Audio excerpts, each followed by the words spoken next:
Good evening everyone. नमस्ते सभी को, नमस्ते। फाइन स्टूडेंट अकेडमी में आपका स्वागत है। ये मेरी ऑफलाइन क्लास है जो मैं रिकॉर्ड कर रहा हूँ। रिकॉर्ड करने के बाद इसको मैं अपलोड करता हूँ यूट्यूब पर। तो चलिए, सभी बच्चे आगे क्लास में। भूमिका, राहुल, कपिल, हिमांशु, शुरू करें। चलिए, टॉपिक आप सभी को पता है, हमारा चल रहा है ट्रांसफॉर्मेशन। और ट्रांसफॉर्मेशन में हम कर रहे हैं एक्टिव से पैसिव कन्वर्ट कर रहे हैं, एक्टिव से पैसिव।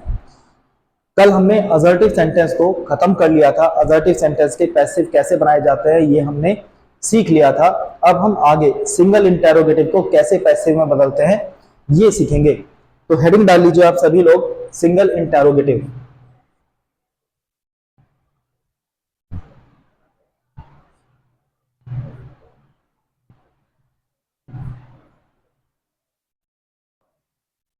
सिंगल इंटेरोगेटिव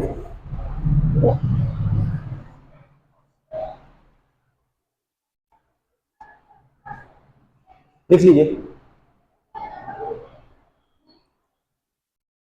हाँ बच्चों, अब सबसे पहला जो मेरा क्वेश्चन है वो ये है कि सिंगल इंटेरोगेटिव सेंटेंस क्या होता है।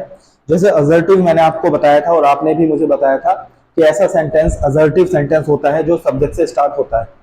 अभी हमारा है single interrogative sentence. Single interrogative sentence, तो सिंगल इंटेरोगेटिव सेंटेंस क्या होता है बच्चों, किस किस को पता है? सुनीता बता रहे? जी हाँ, जो जो सेंटेंस हेल्पिंग वर्ब से शुरू होता है उसको हम कहते हैं सिंगल इंटेरोगेटिव। ऐसा कोई भी सेंटेंस जो हेल्पिंग वर्ब से स्टार्ट होता है वो सिंगल इंटेरोगेटिव कहलाता है। अधिकतर बच्चों को हेल्पिंग वर्ब पता ही है क्योंकि 11th और 12th की क्लास चल रही है।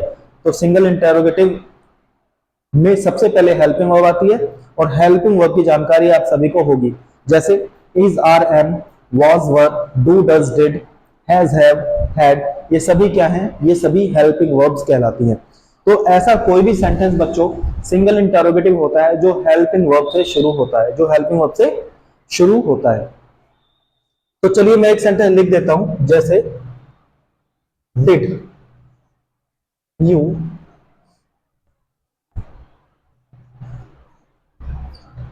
Teach the boy. ये बाद में आ जाएगा question mark. Did you teach the boy. ये देखिए, डिड क्या है? हमारी हेल्पिंग वर्ब। ऐसे ही और लिख देता हूं मैं यहां पर डू यू, या चलिए डज लिख देता हूं। डज के साथ हमारा सब्जेक्ट आ जाएगा singular. Does he make a noise. ये हमारा हो गया दूसरा सिंगल इंटेरोगेटिव सेंटेंस, क्योंकि ये भी हेल्पिंग वर्ब से शुरू हुआ है। ऐसे ही जब भी कोई सेंटेंस हेल्पिंग वर्ब से शुरू होगा सिंगल इंटेरोगेटिव कहलाएगा। हमें इसको बनाना है बच्चों काय में, पैसिव में कन्वर्ट करना है। तो चलिए पैसिव में कन्वर्ट कर देते हैं। तो मैं आपको एक छोटी सी बात बता देता हूं। जब भी कोई सेंटेंस हेल्पिंग वर्ब से हमें मिलता है और वो हमारा एक्टिव है तो हम पैसिव वॉइस में भी हेल्पिंग वर्ब का प्रयोग शुरू में ही करेंगे।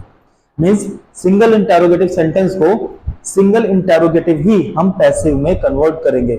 मैं दोबारा बता देता हूं, जब भी कोई सेंटेंस हमें एक्टिव वॉइस में सिंगल इंटेरोगेटिव मिला है तो वो पैसिव में भी सिंगल इंटेरोगेटिव ही होगा। क्या मतलब इस बात का समझे आप? इस बात का ये मतलब हुआ कि अगर हेल्पिंग वर्ब शुरू में है ना तो हम पैसिव वॉइस में भी हेल्पिंग वर्ब शुरू में ही लगाएंगे।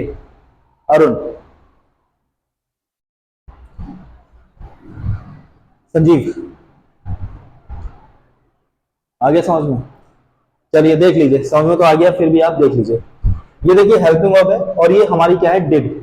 तो जब भी हमें डिड शुरू में मिलता है तो पैसिव वॉइस बनाने के लिए हम वॉज या वर का यूज करते हैं शुरू में ही। क्या का? वॉज या वर का, क्योंकि ये सेकंड फॉर्म मानी जाती है। मींस ये हेल्पिंग वर्ब तो है लेकिन ये डू या डज का सेकंड एक्शन है, डू या डज की सेकंड फॉर्म है ये। तो हम यहां पर लिखेंगे वॉज या वर शुरू में, और वॉज वर लिखेंगे जो भी हमारा ऑब्जेक्ट है, जो हमारा सब्जेक्ट बनना है अब पैसिव वॉइस बनाते समय, वो अगर सिंगुलर है तो हम शुरू में वॉज लिख देंगे। और अगर जब ये इधर आ जाएगा, जो भी हमारा ऑब्जेक्ट है सब्जेक्ट बन जाएगा, वो अगर प्लूरल है तो हम वर लिखेंगे शुरू में। तो देखिए यहां पर जो हमारा ऑब्जेक्ट है, जो सब्जेक्ट बनना है, वो है द बॉय। और आप अगर देखें तो द बॉय क्या है? सिंगुलर है, तो हम यहां शुरू में लगाएंगे was. Was, was the boy. अब यहां पर ये फर्स्ट फॉर्म है तो इसको हम बदल देंगे थर्ड फॉर्म में, क्योंकि आपको पता है पैसिव वॉइस में हमेशा ही थर्ड फॉर्म का प्रयोग किया जाता है। तो दी गई वर्ब को हमने थर्ड फॉर्म में बदल दिया है। अब ये हमारा सब्जेक्ट है, ये ऑब्जेक्ट की जगह आ जाएगा, लेकिन इससे पहले हम सुटेबल प्रेपोजिशन लगाते हैं, बाय आ जाएगा, और ये आ गया आपका यू, बाद में क्वेश्चन मार्क। समझ गए? चलिए अगला देखते हैं। अब यहां हमारा है डज। डज मिल सकता है, डू मिल सकता है शुरू में, इजआरएम मिल सकता है, वॉज वर मिल सकता है एक्टिव सेंटेंस में, हेल्पिंग वर्ब शुरू में ही मिलेगी। तो हम भी उसको सिंगल इंटेरोगेटिव ही बदलेंगे। मींस यहां पर देखिए हेल्पिंग वर्ब आ गई, तो जब हमें डू शुरू में मिलेगा और हमें पैसिव बनाना है, तो हम शुरू में लिखेंगे या तो इज या आर या एम, या तो इज या आर या एम में से कोई एक। अब ये हमारा ऑब्जेक्ट है, ये है सिंगुलर, तो ये यहां आ जाएगा अ नॉइज। अब इसके अकॉर्डिंग हम singular helping verb means is का प्रयोग शुरू में कर देंगे। तो ये हो गया इज अ नॉइज। क्या हो गया? ये इज अ नॉइज। यहां मेक की थर्ड फॉर्म लिख देंगे, मेड। अब हमें बाय लगाना है, बाय के बाद जो सब्जेक्ट दिया गया है उसको ऑब्जेक्टिव रूप में हम यहां ऑब्जेक्ट के स्थान पर लिख देंगे। ये आ गया आपका क्वेश्चन मार्क। तो देखिए जब हमें हेल्पिंग वर्ब शुरू में मिली तो हमने भी हेल्पिंग वर्ब शुरू में लगाई, यहां हेल्पिंग वर्ब शुरू में मिली, हमने भी हेल्पिंग वर्ब शुरू में लगाई, बाद में हमारा क्वेश्चन मार्क आता है। तो ये हमारा सेंटेंस है सिंगल इंटेरोगेटिव। क्या है ये? Single interrogative. चलिए और सेंटेंस हम देख लेते हैं। ये हटा दो।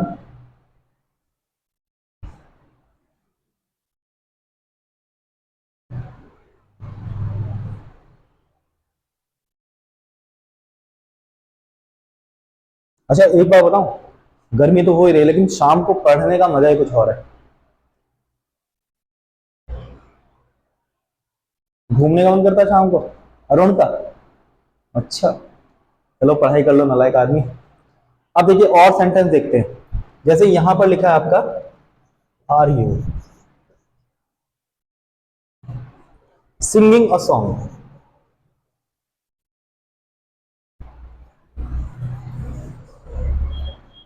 Are you singing a song, ये एक सेंटेंस लिखा हुआ are you singing a song. अब आपने देखा यहां पर इजआरएम के साथ में आईएनजी फॉर्म है, शुरू में हेल्प वर्ब मिल गई इजआरएम, और उसके बाद क्या है? आईएनजी फॉर्म है। तो इजआरएम के साथ जब आईएनजी फॉर्म मिलती है तो हम इजआरएम के साथ बीइंग का प्रयोग करते हैं, ये मैंने आपको बताया था। असर्टिव कर रहे थे उसमें भी आया था ना, बस अंतर क्या है, उसमें हेल्पिंग वर्ब यहां आ रही थी और इसमें हेल्पिंग वर्ब शुरू में आ गई। तो हम हेल्पिंग वर्ब तो शुरू में ही लगा देंगे। सब्जेक्ट हमारा क्या बन रहा है? अ सॉन्ग, तो इसके साथ हमारा आ जाएगा इज। अब ये आ जाएगा अ सॉन्ग। यहाँ आईएनजी फॉर्म है तो हम बीइंग जरूर लगाएंगे। आईएनजी फॉर्म के लिए बीइंग आता है, इसको लगाना नहीं बोलेंगे वरना सेंटेंस हमारा कंटिन्यूटी छोड़ देगा। मींस ये कंटिन्यूस सेंटेंस है ना, तो कंटिन्यूस नहीं रहेगा फिर ये, अगर हम बीइंग का यूज नहीं करते। अब इस सिंगिंग को थर्ड फॉर्म में बदल देंगे, हो जाएगा संग बाय, और यू का ऑब्जेक्ट आ जाएगा क्वेश्चन मार्क। और सेंटेंस देख लीजिए, जैसे हैव यू, चलिए यू नहीं लिखते, आपके यू बार बार आ रहा है, लिखेंगे have they. Have they finished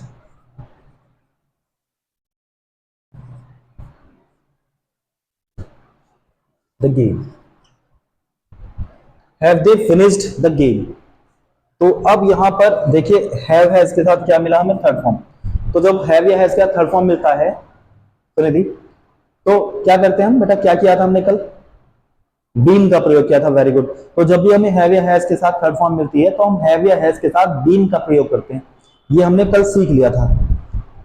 तो चलिए ये हमारा ऑब्जेक्ट है, शुरू में आ जाएगा, लेकिन इसके अकॉर्डिंग हमें हेल्पिंग वर्ब शुरू में लिखनी पड़ेगी। सिंगुलर है इसलिए हमने क्या लगा दिया? हैज। यहां देखिए हैव था, यहां आया has. The game, has the game. Been आ जाएगा, बहुत जरूरी है क्योंकि ये थर्ड फॉर्म है। ये दिखाता है कि कार्य पूरा हो गया है, परफेक्ट टेंस। तो परफेक्ट में हमें थर्ड फॉर्म की जरूरत पड़ती है, तो हमने बी की थर्ड फॉर्म लगा दी बीन, बी की थर्ड फॉर्म लगा दी हमने बीन। अब ये थर्ड फॉर्म तो जो फिनिश्ड की थर्ड फॉर्म इन्होंने दे रखी है, ये तो ऐसे ही हम लिख देंगे बाय, और दे का ऑब्जेक्टिव क्या होता है? दैम। ये हमने लिख दिया ऑब्जेक्टिव केस। अब आपको कोई प्रॉब्लम हो तो आप मुझे बताएं। हाँ बिल्कुल करेंगे, अभी 2-3 सेंटेंस और करेंगे, फिलहाल आप ये लिख लीजिए।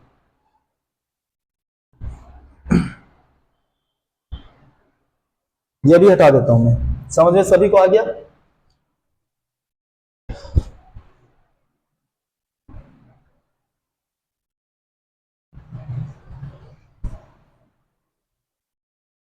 और सेंटेंस देखते हैं, जैसे कि आप कह ही रहे बच्चों। हमने लिखा do you eat mango, do eat mango. तो बहुत बड़ी बात नहीं है, हमें मिला डू एडल्स। डू एडल्स तो हम लगाएंगे इज आर एम शुरू में। क्या लगा देंगे बच्चों? इज या आर या एम। ठीक है। अब हमारा क्या है? ऑब्जेक्ट मैंगो सिंगुलर है, तो सिंगुलर है चूंकि ये, तो हमने इस लिखा शुरू में और यहां आ जाएगा मैंगो। अब इसकी लगाओ थर्ड फॉर्म, ईटन। बाय लिखो और बाय के बाद यू का ऑब्जेक्टिव केस है आपका you, question mark.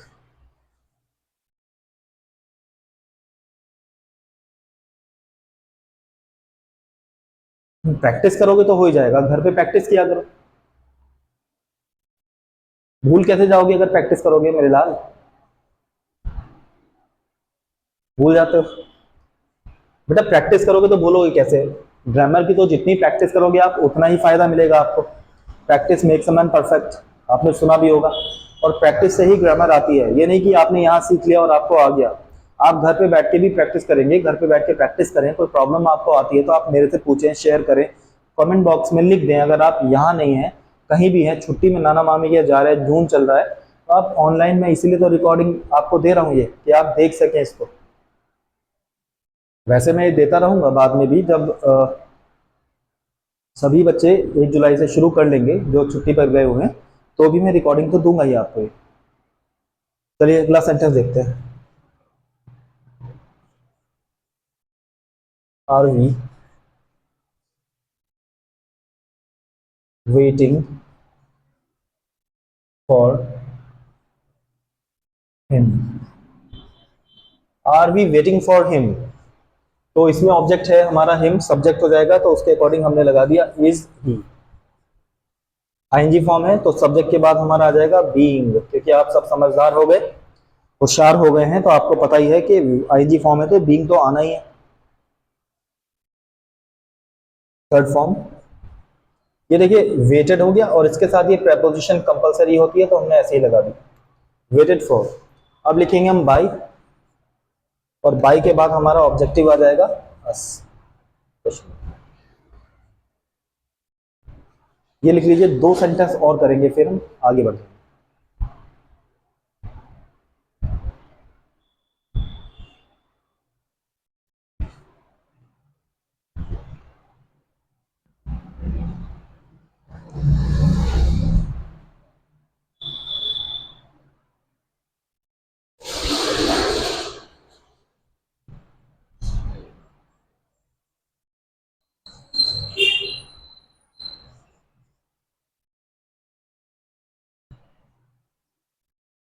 Have you seen the thief?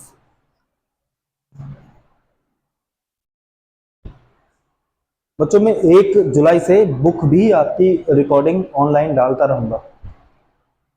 अभी तो मैंने बुक ऑफलाइन में भी नहीं कराई ना, तो जैसे ही बुक शुरू होगी वो ऑफलाइन में भी दूंगा आपको, आप लोगों को। अगर यहाँ पे आप लिख नहीं पा रहे, थोड़ी मिस्टेक हो जाती है, तो घर पे जाके भी आप उसको सही कर सकते हैं। बाकी ऑनलाइन जो बच्चे पढ़ रहे हैं, रिकॉर्डिंग देख रहे हैं, यूट्यूब को में सब्सक्राइब कर रहे हैं, उनके लिए तो है ही। तो यहाँ देखिए बच्चों, ये क्या है? The thief. द थीफ को हम लिखेंगे, लेकिन उससे पहले हम हैज लगा देते हैं, क्योंकि थीफ क्या है? हमारा सिंगुलर सब्जेक्ट है, तो आ जाएगा हैज द थीफ। ऐसे ही होता है ना बच्चों, सिंगुलर के लिए हम हैज लगाते हैं और प्लूरल के लिए हैव। तो ये हमारा ऑब्जेक्ट था, सब्जेक्ट हो गया। अब यहाँ थर्ड फॉर्म है तो बीन तो हम लगाएंगे ही। थर्ड फॉर्म को ऐसे ही लिख देंगे, सीन। अब लिखेंगे बाई, और यू का ऑब्जेक्टिव केस आ जाएगा ये।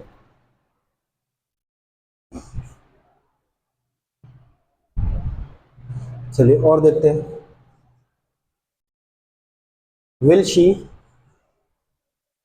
Join the class?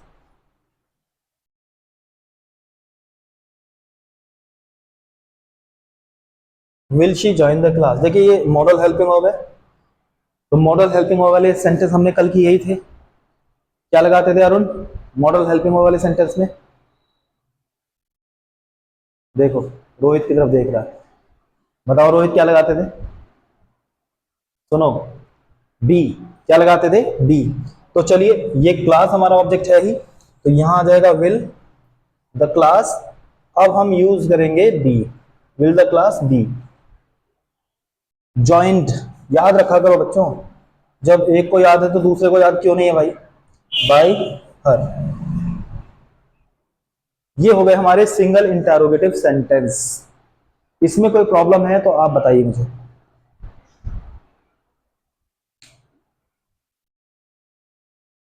कोई प्रॉब्लम नहीं है?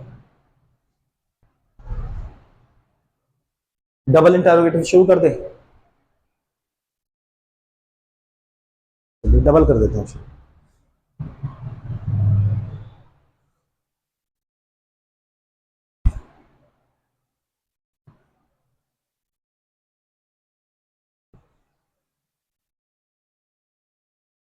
कल एक बच्चे का मैसेज आया व्हाट्सएप पे कि सर आप स्पीकिंग की क्लास जो शुरू में कराते हैं 15-20 मिनट क्लास शुरू होने पहले, तो वो आप इसमें नहीं देते हैं हमें।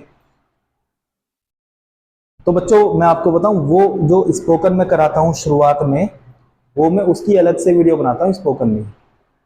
अगर वो मैं इसी क्लास में डालूंगा तो ये क्लास ज़्यादा लंबी हो जाएगी, तो इसलिए वो मैं अलग करके, हाँ जी अलग करके दूसरी वीडियो, उसकी अलग वीडियो आपको देता हूँ। वो मेरी प्लेलिस्ट में है स्पोकन इंग्लिश में। ग्रामर की प्लेलिस्ट अलग है और स्पोकन इंग्लिश की अलग है। तो जो भी मुझे ऑनलाइन देख रहे हैं, मेरी रिकॉर्डिंग देख रहे हैं, मेरे चैनल को सब्सक्राइब जो लोग कर रहे हैं, तो मैं उनको बता दूं स्पोकन तो मैं कराता हूं अपने ऑफलाइन क्लास में 15-20 मिनट, लेकिन वो 15-20 मिनट में ऑनलाइन जो रिकॉर्डिंग डालता हूं अपना यूट्यूब पे, तो वो मैं अलग कर देता हूँ। तो आप अलग से देख लीजिए, वही है जो मैं यहाँ कराता हूँ। अब हम करेंगे डबल इंटरोगेटिव। अब हम करेंगे डबल इंटरोगेटिव। तो यहां से मैं ये तो हटा देता हूँ सिंगल, अब डबल लिख देता हूँ।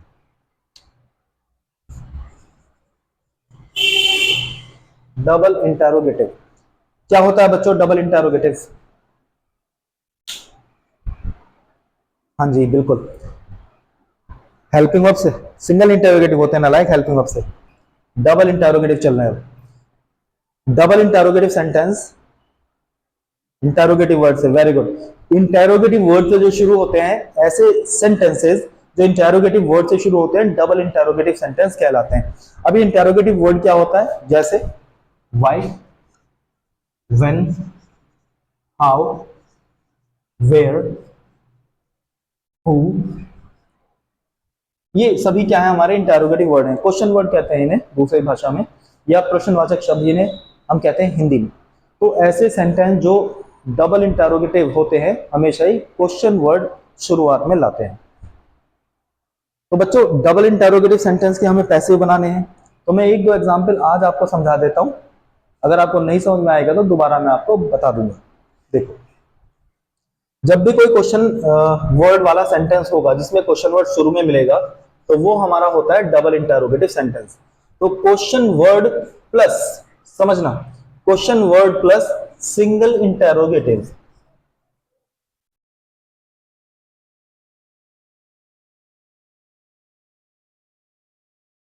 Question word plus single interrogative is equal to double interrogative.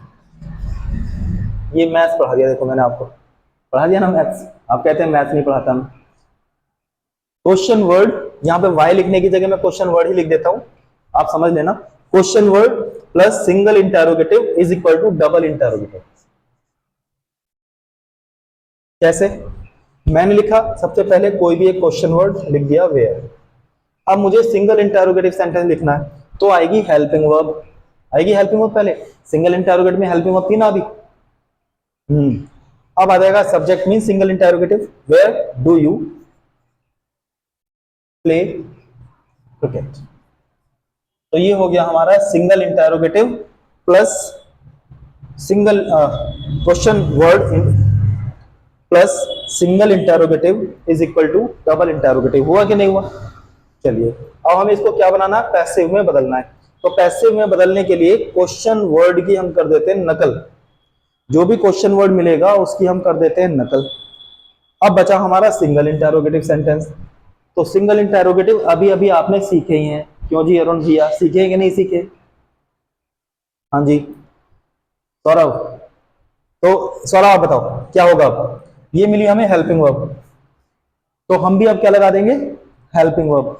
Do does मिलता है तो क्या हेल्पिंग वर्ब आती है? इज, आर या एम। गुड। क्रिकेट सिंगुलर है तो यहां आ जाएगा इज क्रिकेट। अब third form played by you का ऑब्जेक्टिव केस आ जाएगा यू। ये हो गया सेंटेंस। समझ में आई गया होगा, कोई दिक्कत तो है नहीं, आप सब समझदार हो, होशियार हो। चलिए और सेंटेंस देखते हैं। एक सेंटेंस और कराऊंगा आज मैं इसका, उसके बाद आप पर छोड़ दूंगा, आप एक्सरसाइज बनाना है इसकी घर पे। कोई डाउट आता है, प्रॉब्लम आती है तो मैं आपको बता ही दूंगा।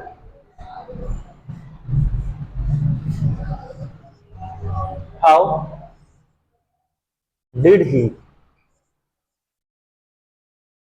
Abuse you? How did he abuse you? तो हाउ आया, इसका मतलब डबल इंटरोगेटिव है। हाउ को एज इट इज आप लिख दो। अभी डिड आ गया, इसका मतलब डिड के लिए हम यूज करते हैं सौरभ। अरुण आप बताओ, पहले सौरभ बताया था, आप बताओ Arun. Was ever, very good. अब देखो हमारा जो ऑब्जेक्ट है वो है प्लूरल, तो आ जाएगा वर। ये आ गया यू। अब इसको थर्ड फॉर्म में हम चेंज कर देंगे। ये मैंने पता नहीं क्या लिख दिया, सही से लिख देता हूं, अब्यूज्ड बाय हिम। तो ये हो गया आपका डबल इंटरोगेटिव सेंटेंस।